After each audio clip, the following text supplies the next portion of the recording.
حضرت عمر جن کو تخت حکومت پہ بیٹھتے تھے اور ان کا تخت کو سونے زبرجد کا نہیں تھا، مسجد نبوی کی چٹائی تھی، اور سارا دن وہاں بیٹھ کے لوگوں کی باتیں سنتے، اور جب رات کے اندھیرے گہرے ہوتے عمر بھیس بدل کے مدینے کی گلیوں کا گشت کرتے۔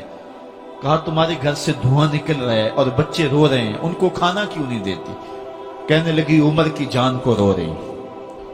عمر کے پاؤں تلے سے زمین نکل گئی۔ کہا کیا ہوا؟ کہا 3 دن سے ہمارے ہاں کھانے کے لیے کچھ نہیں ہے، روزانہ بچے روتے ہیں اور میں ہنڈیا کے اندر پتھر ڈال کر کے نیچے سے آگ ڈالتی رہتی ہوں کہ بچے انتظار کر کر کے سو جائیں گے، کم بخت سو بھی نہیں رہے، اور وہ پتھر پکیں گے بھی کیا، اور میں عمر کی جان کو رو رہی ہوں۔ حضرت عمر کا کلیجہ دہلنے لگا، فوراً پلٹے، واپس بیت المال میں آئے، گھی کا ایک کنستر لیا، آٹے کی بوری لی، مرچ مسالہ جات بہت کچھ اٹھایا، اپنے کندھے پہ رکھا، بوری اپنی کمر پہ لا دی۔ عمر بیت المال سے نکلے تو آپ کے خادم اسلم نے دیکھ لیا، آگے بڑھا، کہا میرے آقا میں اٹھاتا ہوں۔ عمر کی آنکھوں میں آنسو ہے۔ کہا اسلم قیامت کے دن میرا بوجھ اٹھا لو گے؟ کہا قیامت کے دن تو اپنا اپنا بوجھ اٹھانا پڑے گا۔ کہا عمر کو آج اپنا ہی اٹھانے دو۔ حضرت عمر وہ گھی کا کنستر اور وہ آٹے کی بوری سر پہ اٹھائے ہیں اور اس خاتون کے گھر جاتے ہیں اور دستک دیتے ہیں۔ وہ جب دیکھتی ہے اس کی جان میں جان آ جاتی ہے۔ کہا جلدی جلدی آٹا گوندو، اور عمر سبزی کاٹنے لگ جاتے ہیں۔ حضرت عمر رضی اللہ تعالی عنہ سبزی تیار کر دیتے، ادھر آٹا گند جاتا ہے، اور پھر اوپر چولہا رکھا جاتا ہے، چولہے کے اندر آگ رکھی جاتی ہے، وہ کھانا پکانے لگتی ہے، آگ بجھتی ہے۔ تاریخ نے لکھا ہے آگ بجھنے لگتی ہے، عمر جھک کر کے پھونکے مارتا ہے، عمر جھک جھک کے پھونکے مارتا ہے۔ کھانا پک گیا اور بچوں کے سامنے کھانا رکھ دیا، بچے کھا رہے ہیں۔ اب بچے رو رو کے نڈال ہو چکے تھے۔ حضرت عمر اپنے ہاتھوں کو اور اپنے گھٹنوں کو اور اپنے پاؤں کو زمین پہ لگا کے، جس طرح بکری کا بچہ چلتا ہے، ویڑے کے اندر کبھی ادھر چلتے ہیں کبھی ادھر چلتے ہیں، تاکہ بچے مجھے دیکھ کے خوش ہوں اور دل میں کہتے عمر جتنا رلایا ہے اب اتنا ہنسانا بھی پڑے گا۔ تو کبھی عمر امیر المومنین، یہ میں کسی آج کے جو ہے وہ لوگوں کے ووٹوں پہ منتخب ہونے والے حکمران کی کہانی نہیں سنا رہا، میں اس عمر کی کہانی سنا رہا ہوں جو 23 لاکھ مربع میل کا حکمران ہے، آدھی دنیا کا بادشاہ ہے۔ حضرت عمر جو ہے جس طرح بکری کا بچہ چلتا ہے، اس طرح اپنے ہاتھ اور اپنے گھٹنے زمین پہ ٹیک کر کے جو ہے وہ اس طرح چلتے ہیں۔ بچے عمر کو دیکھ کے مسکراتے ہیں۔ جب بچے مسکرانے لگے تو حضرت عمر نے اس خاتون سے کہا بڑھیا عمر کو معاف کر دے۔ اس نے کہا تو اتنی ہمدردی کیوں کرتا ہے؟ کہا عمر بیچارہ بڑا پھنسا ہوا ہے، فکر ہے اس کو یرموک و فسطاط و حلوان کی، جب فتح ہے مصر تو تیاری ہے ایران کی، آتے جاتے وفد سے ملاقات بھی کرتا ہوگا اور شب کو معلوم حالات بھی کرتا ہوگا، کانٹوں میں الجھی ہوئی بیچارے کی جان ہے، نیند اس کو بھی آتی ہے، آخر وہ انسان ہے، میری بہن عمر کو معاف کر دے۔ اس نے کہا نانا عمر کی بات میرے سامنے نہ کر، قیامت کا دن ہوگا، عمر کا گریبان ہوگا اور میرا ہاتھ ہوگا۔ جب اس نے یہ بات کہی تو عمر برداشت نہ کر سکے، بچوں کی طرح بلک بلک کر رونے لگے۔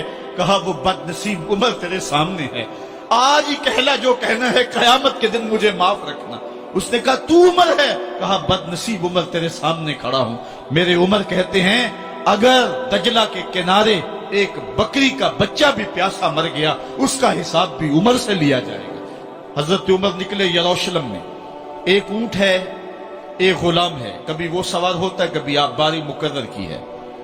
جب قریب پہنچے یروشلم کے تو عمر کی باری نکیل پکڑنے کی اور غلام کی باری اوپر سوار ہونے کی آ گئی۔ غلام نے کہا آقا میں مرضی سے اپنی باری چھوڑتا ہوں، آپ آ جائیں، دشمنوں کے مفتوحہ علاقے میں آ رہے ہیں، تازہ تازہ علاقہ فتح ہوا ہے، اسلام کی شان و شوکت ظاہر ہو۔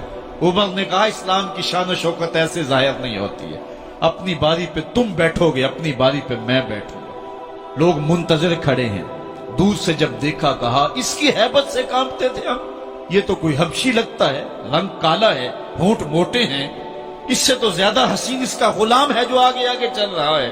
حضرت ابو عبیدہ نے کہا دھوکہ کھا رہے ہو، ہمارا آقا وہ نہیں ہے جو اونٹنی کے اوپر سوار ہے، ہمارا آقا وہ ہے جو لگام تھامے آگے آگے چل رہا ہے۔ حضرت عمر رضی اللہ تعالیٰ عنہ کو آگے بڑھ کے جابیہ کے مقام پہ حضرت ابو عبیدہ بن جراح نے استقبال کیا، تو حضرت عمر آگے بڑھے اور انہوں نے آگے بڑھ کر کے حضرت ابو عبیدہ کے دونوں کندھوں پہ ہاتھ رکھا، اور سنو حضرت عمر نے کیا کہا لا الہ الا اللہ انا کنا اذل قوم فاعزنا اللہ بالاسلام، کہا کہ لا الہ الا اللہ، اے ابو عبیدہ بن جراح، ہم ایک ذلیل قوم تھے اور اللہ نے ہمیں اسلام کی وجہ سے عزت عطا کی ہے۔ اور میں تمہیں ایک تاریخ ساز بات کہنے لگا ہوں، اور وہ یہ ہے کہ جب تک ہم اس عزت والے اسلام کے دامن کو تھامے رہیں گے ہماری عزت قائم رہے گی، اور جب اسلام کے علاوہ کسی اور جگہ سے عزت ڈھونڈیں گے تو رسوا کر کے رکھ دیے جائیں گے۔ یہ ہے وہ خلاصہ جو حضرت عمر نے امتوں کے عروج و زوال کا بیان کیا ہے۔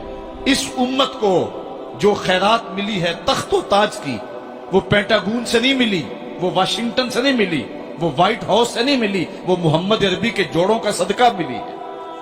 اس لیے جب ہم نے اسلام سے انحراف کیا، پاکستان حاصل کیا گیا تھا، پاکستان کا مطلب کیا؟ لا الہ الا اللہ۔ ہم نے اس نعرے کو چھوڑ دیا ہوا ہے، ہم نے انحراف کر دیا ہے۔ آج ہماری نظریں مغرب کی طرف لگی ہے کہ تخت و تاج اس سے نصیب ہوتے ہیں، اور دنیا کے اوپر ہم رسوا ہو کے رہ گئے۔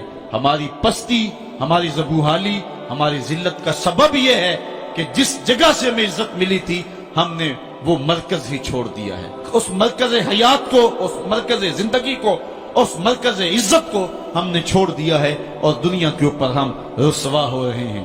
انہی حضرت عمر کی کہانی ہے۔ وادی تہامہ سے گزر رہے تھے کہ بچوں کی طرح بلک بلک کے رونے لگے۔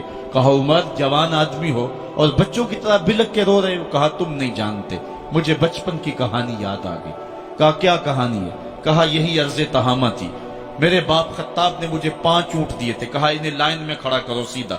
میں آگے والا سیدھا کرتا تھا، پیچھے والا ٹیڑھا ہو جاتا، پیچھے والا سیدھا کرتا، آگے والا ٹیڑھا ہو جاتا۔ میرے باپ خطاب نے مجھے بڑا مارا۔ کہا ایک عرب کے بیٹے ہو کہ تم سے 5 اونٹ لائن میں کھڑے نہیں ہوتے؟ کہا ایک زمانہ عمر پہ وہ تھا کہ اس سے 5 اونٹ لائن میں کھڑے نہیں ہوتے تھے، اور آج شرق سے لے کر غرب تک 23 لاکھ مربع میل کی حکمرانی اور انسان بھی لائن میں کھڑے ہیں۔ یہ محمد عربی کے جوڑوں کا صدقہ نہیں ہے تو اور کیا ہے؟ عمر سے تو 5 اونٹ لائن میں کھڑے نہیں ہوتے تھے۔